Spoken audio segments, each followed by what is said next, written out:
Nellore జీజీహెచ్ని rural MLA Kotamreddy Sridhar Reddy ఆకస్మిక తనిఖీ చేశారు. నన్ను ప్రశ్నించొచ్చు కార్యక్రమాన్ని నిర్వహించి రోగులు, బంధువులకు ఆసుపత్రిలో ఎదురవుతున్న సమస్యల్ని అడిగి తెలుసుకున్నారు.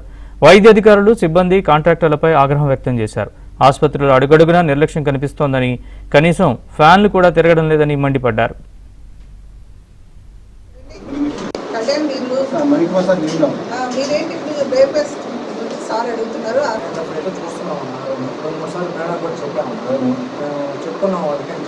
ఏందని చెప్పేది ఎందుకు యాక్షన్ తీసుకోండి, ఎవరు యాక్షన్ తీసుకోండి, యాక్షన్ తీసుకోండి. డాక్టర్లు అయినా సరే చూస్తారు.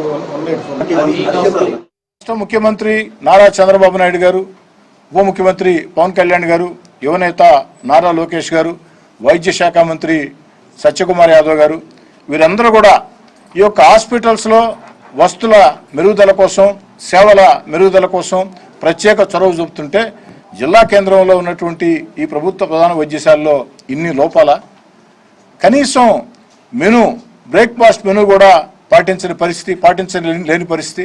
అందుకే ఆ యొక్క కాంట్రాక్టర్ మీద చర్యలు తీసుకోమని చెప్పని, లేదా వారికి హెచ్చరికలు జారీ చేసి భవిష్యత్తులో పునరావృతం కాకుండా చేయమని అధికారులు ఆదేశాలు ఇవ్వడం జరిగింది. అదేవిధంగా శానిటేషన్ స్టాఫ్ విషయంలో కూడా ఉండాల్సింది 214 అయితే వచ్చేది 145.